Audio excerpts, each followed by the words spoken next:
жаңа ғана айтып жатырмыз, арнайы комиссия құрылады ғой сіздердің тараптарыңыздан. Құрылды. Апайлардан арнайы аты жөндерін әзірге жасақтай беру керек. Өйткені біз енді, біз өйткені кейде білеміз ғой, комиссия құрылады, бірақ комиссия келіп жұмыстанатын кезде ақыры жаңағы болар болып бояуысың су кеткеннен кейін мінекей жаңағы құжаттарыңыз жоқ, анаусың түген емес, мынаусың түген емес деп бастайды. Сондай қателік болмау үшін қазірдің ішінде надо. Бұл апайдың ісінде осында қаншама адамның проблемасында надо контроль ұстау керек. Өйткені бұл кісілердің үй екенін осы ауылда кез келген адам саусағымен көрсете алады ғой. Сонда ертең өйткені біз қазір онсыз да шын айтқан кезде апаттың алдын алған жоқ біріншіден. Апаттың алдын алмадық. Екінші салдарымен не қазір қасқамыз қайнап жатыр шын айтқанда. Қалай реттейміз деп. Бұл жағдайдың төтенше жағдайдың бүгін ертең оңала қоятын түрі жоқ. Енді бұның артынан ертең халықтың одан сайын ашындырып әлеуметтік толқыныс тудырмауымыз керек. Бұл кісілердің қазір осы жерде отырып шын айтқан кезде түсіністік танытып, мына жергілікті билік өкілдері бар, өзге де азаматтар бар, түсіністік танытып жатқандарыңызға бірінші сіздерге мың алғыс.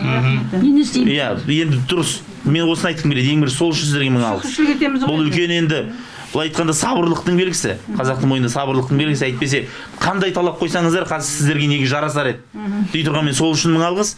Екіншіден жаңа ауылдың азаматтарына да алғыс айтып жатырмын көрген кезде. Жігіттер мына жерінен резинка киім киіп алған, күн түндемей жұмыс істеп жүр. Бірінші мәселе осы, комиссия құрылады, неге арнайы айтып жатырмыз.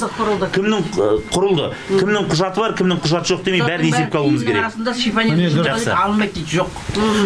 Екінші мәселе айтып жатырмыз. Бірау сөз. Жаңағы бір-екі жұма оқуды шегереміз дедік қой, да? Енді сол екі ортада біздің балаларымыздың оқулықтары да жоқ, жазатын құралдары да жоқ, киімдері де жоқ, бәрі қалып қойды. Сол жағына көмектессеңіз деп отыр. Білім бөлімімен надо отработать. Білім бөлімімен жұмыстаныңыздар. Оны береміз, списокпен берейік. Кітаптарды. Кітаптардың бәрін жасақтайық. Су кеткен жағдайда да біз сразу кіре алмаймыз оған, айтын тұқымдарын көресіз. Мен апа, бәрін түсініп тұрмын апа. 2011-де де бұндай жағдай болды. Мен осы жердің тумасымын апа. Бұнан да жаман мынау қазір. Бұнау басымнан өткен апа. Мен осы Оралдың тумасымын ғой. Басымнан өтті. Мен жаңа айтып жатырмын, бір таңғалып жатқаным, сіздерде мынау үйдің қабырғасы тастан басқадан емес, гипсокартоннан қаптаймыз дейді. Мен оны түсініп тұрмын. Гипсокартонға су кетті. Ол ертең ісіп кетеді, ісініп кетеді. Оны қазір түгелі біз снимать етпесек, астының бәрі ертең көгеріп кетеді, көк басып кетеді. Тұру мүмкін болмай қалады, балалар ауру болады ертең. Ойылып кетеді басқанда уже деген. Сондықтан қазір оның бәрін снять, бәрін жасақтауымыз керек. Жаңа бір жас жігіт ашынып жатыр ғой. 3 миллионға үй сатып алып едім, 2,5 миллионға ремонтын бітіріп, 3 ай болмады кіргеніме дейді.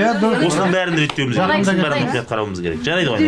Қаражат беріледі деді, барлығы беріледі, төтенше жағдай болғасын, полный надо отработать. Үйімде мысалы 97-тегі анамыз бар, 5 немереміз бар, бір инвалид, ДЦП. Иә. Сонымен мысалы су кетсе де бізде кіре алмаймыз пока онымен. Түсіндім. Ол балдарды кемпір мен баланы қайда қоямын мен? Кішкентай немерем біреу 5 немерем бар, ең кішкентай 1-ден кетті, 3-тен кетті, оларды да кіргізе алмаймын. Онда қонақ үй бір нәрсе бар ма? Бұл кісілерді қазір жайғастыру жағын қалай қыламыз? Өйткені ана үйді ремонттағанша, ол кепкенше, оны қалай шешсек болады? Дайын шешімдер бар ма? Интернатта тұратын болар, ертең балдар оқуға келгенде. Үлкен кісілерді келуге тұру керек. Үлкен апай жоқ қой мұнда.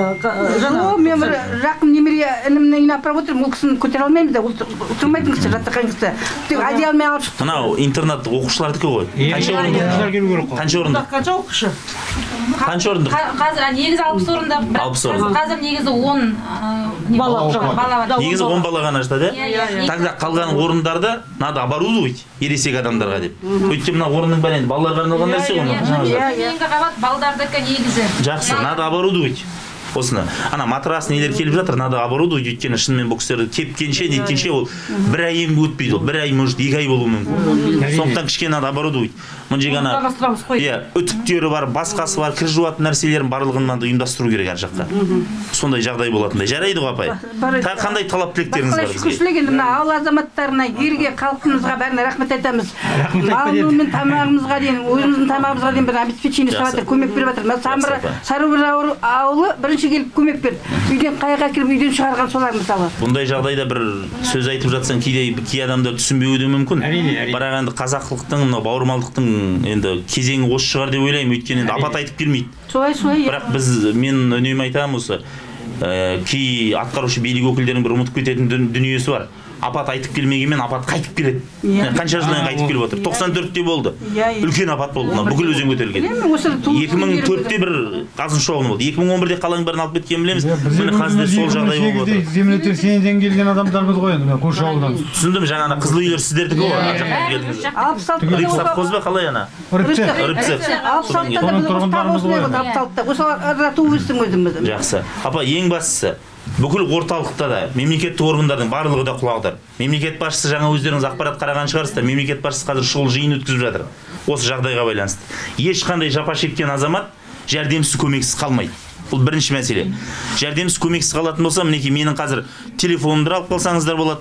Егер де мен алдарыңызға келе тұрып сіздерге уәде етілген сіздерге мына берілетін кей нәрселер әділетсіздікпен берілмей жатса тікелей хабарлассаңыздар да болады. Жарайды ма? Беріп кетемін міндетті түрде. Мәжіліс депутатымын. Астанадан келіп отырмыз. Арнайы таңда келдік.